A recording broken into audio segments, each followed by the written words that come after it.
नमस्कार। दैनिक मौसम चर्चा में आपका हार्दिक स्वागत है। मैं शिव कुमार मित्रा। आइए सबसे पहले आपको मौसम की महत्वपूर्ण जानकारी दे दें। उत्तर अंडमान सागर और दक्षिण अंडमान सागर और दक्षिण पूर्व बंगाल की खाड़ी के आसपास एक कम दबाव का क्षेत्र बन गया है और साथ ही साथ अब ये 24 अक्टूबर 2022 तक ये पश्चिम मध्य और उससे सटे मध्य बंगाल की खाड़ी, एक तरह से पूर्व मध्य बंगाल की खाड़ी के ऊपर एक चक्रवाती तूफान में धीरे धीरे तेज होने की संभावना देखी जा रही है। एक बार हम फिर से बता दिए, 24 अक्टूबर तक लगभग पश्चिम मध्य और उससे सटे पूर्व मध्य बंगाल की खाड़ी के ऊपर एक चक्रवाती तूफान के रूप में ये केंद्रित हो जाएगा। अगर हम बाकी सूचना या की तरह से जानकारी दें जो मानसून की वापसी के विषय में है, तो हम बताना चाहेंगे आपको कि महाराष्ट्र के कुछ हिस्से से और एक तरह से कह सकते हैं महाराष्ट्र के कुछ ज्यादा हिस्सों से अब दक्षिण पश्चिम मानसून की वापसी के लिए अब स्थितियां अनुकूल देखी जा रही है। और साथ ही साथ अगर हम बात करें बाकी जगहों की, तो उसमें सम्मिलित है छत्तीसगढ़, उड़ीसा, बंगाल की उत्तरी खाड़ी के शेष हिस्से।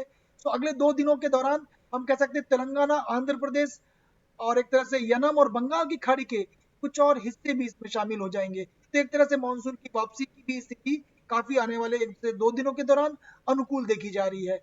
लेकिन अगर हम अब जो कम दबाव का क्षेत्र बना है उसके विषय में अब थोड़ी सी विस्तार से हम आपको बताते हैं। वो ये कि उत्तरी अंडमान सागर और उसके आसपास एक चक्रवाती परिसंचरण जो कल था, आज 20 अक्टूबर 2022 की सुबह उत्तरी अंडमान सागर और दक्षिणी अंडमान सागर और एक तरह से बंगाल के दक्षिण पूर्व खाड़ी के आसपास एक कम दबाव का क्षेत्र जिसको हम कहेंगे लो प्रेशर एरिया के रूप में ये बन गया है।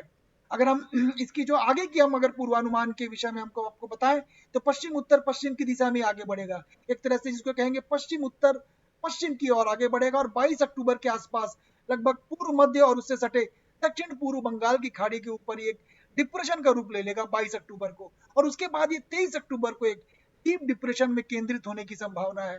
मतलब 22 को एक डिप्रेशन और 23 को डीप डिप्रेशन। उसके बाद की अगर हम स्थिति देखें, इसके बाद उत्तर ये धीरे धीरे उत्तर की ओर मुड़ेगा जिसको हम कहेंगे एक तरह से रिकर्व, एक तरह से रिकर्व होगा ये और एक तरह से ये मुड़ेगा उत्तर की ओर और 24 अक्टूबर तक पश्चिम मध्य रूप से सटे पूर्व मध्य बंगाल की खाड़ी के ऊपर एक चक्रवाती तूफान के रूप में बदलने की संभावना है। और इसके बाद इसके उत्तर पूर्वोत्तर की दिशा में धीरे धीरे और आगे बढ़ेगा। मतलब चक्रवाती तूफान बनने के बाद ये उत्तर पूर्वोत्तर की ओर धीरे धीरे आगे बढ़ेगा और 25 अक्टूबर को पश्चिम बंगाल और बांग्लादेश तटों के आसपास पहुंचने की संभावना है और ये लगभग उड़ीसा के जो तटीय भाग को पार करता हुआ ये आगे जाएगा। अगर हम बात करें इसकी जो इंसिडेंट 3D की सैटेलाइट की इमेजरी में, जैसा कि हम देख सकते हैं, ये देखिए ये बन गया है लो प्रेशर एरिया जिसको हम कहेंगे कम दबाव का क्षेत्र। उस कम दबाव के क्षेत्र से आप देखेंगे बादलों का जो ये एक झुंड यहाँ पे दिख रहा है, यहाँ पे एक ट्रफ रेखा भी चलती हुई जा रही है और ये लगभग तमिलनाडु के आसपास तक यहाँ पर पहुंची हुई है। तो ट्रफ रेखा साथ जो लो प्रेशर एरिया से दक्षिण प्रायद्वीप तक पहुंच रही है और एक साइक्लोनिक सर्कुलेशन भी आप देखेंगे, ये देखिए यहाँ पे बना हुआ है। अगर हम उत्तर भारत की बात करें, ये देखिए साइक्लोनिक सर्कुलेशन हरियाणा और एक तरह से पंजाब के लगभग हरियाणा के उत्तरी भाग पंजाब के आसपास यहाँ पे आपको एक सर्कुलेशन दिख रहा है। और ये देखिए पश्चिमी विक्षोभ, एक पश्चिमी विक्षोभ भी आपको यहाँ पे दिख रहा है। और ये देखिए ये जो एक दिख रहा है, ये भी एक तरह से बादलों का जमावड़ा एक उत्तर भारत को प्रभावित कर रहा है। अगर हम बात करें पिछले 24 घंटों के दौरान, पिछले 24 घंटों के दौरान वर्षा में एक तरह से भारी वर्षा मध्य महाराष्ट्र में हुआ है, साउथ इंटीरियर कर्नाटका, तेलंगाना, तमिलनाडु और केरला में दर्ज हुए हैं। खासकर हम बात करें अहमदनगर मध्य महाराष्ट्र में 15 सेंटीमीटर दर्ज हुए हैं। अगर हम बात करें तमिलनाडु में 10 सेंटीमीटर एक तरह से कृष्णागिरी में दर्ज हुए हैं। इंटीरियर कर्नाटका की बात कर ले बेंगलुरु 8 सेंटीमीटर दर्ज हुए हैं।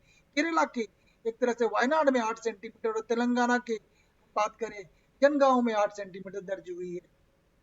ये मानसून की वापसी की स्थिति की अगर हम मैप को अगर हम देखें, जैसे आने वाले 2 दिनों के लिए एक बार फिर से एक तरह से स्थितियां अनुकूल बनती जा रही है। बंगाल की खाड़ी के कुछ हिस्से, तेलंगाना, आंध्र प्रदेश, यनम, मध्य बंगाल की खाड़ी और खासकर हम बात करें महाराष्ट्र और बाकी छत्तीसगढ़, उड़ीसा और नॉर्थ बे ऑफ बंगाल के कुछ भाग।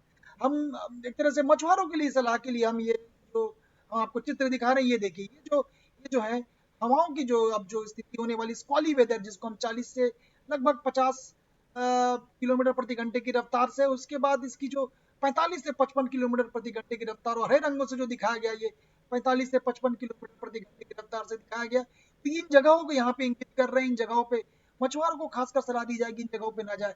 जैसा कि आप देख सकते हैं, ये जो है 22 तारीख है, एक तरह से यह 23 तारीख है, 23 से 24 22 से 23। तो ये इन जगहों पे आप देखेंगे बंगाल की खाड़ी में हवा, काफी तेज हवाएं यहाँ पे चलेंगी। मछुआरों को यहाँ पे सलाह दी जाएंगी कि वो इन जगहों पे न जाए। यह है 5 दिनों के पूर्वानुमान। आप देख सकते हैं दक्षिण प्रायद्वीप में अभी थंडरस्टॉर्म, लाइटनिंग है, कुछ कुछ जगह भारी वर्षा होने की संभावना है। हालांकि अब देखेंगे 23 तारीख में हवाओं की जो गति अब बढ़ रही है, एक तरह से पूर्वी तटों में आप देख सकते हैं उड़ीसा, बंगाल के आसपास हवाएं तेज चलेंगी। और अब देखेंगे, ये देखिए 24 तारीख को ऑरेंज अलर्ट है उड़ीसा और बंगाल के लिए। ज्यादा जानकारी के लिए आप हमारी वेबसाइट को लॉग कर सकते हैं, आप उसमें आ सकते हैं। कल एक बार फिर से हम आपके सामने उपस्थित रहेंगे। तब तक के लिए धन्यवाद।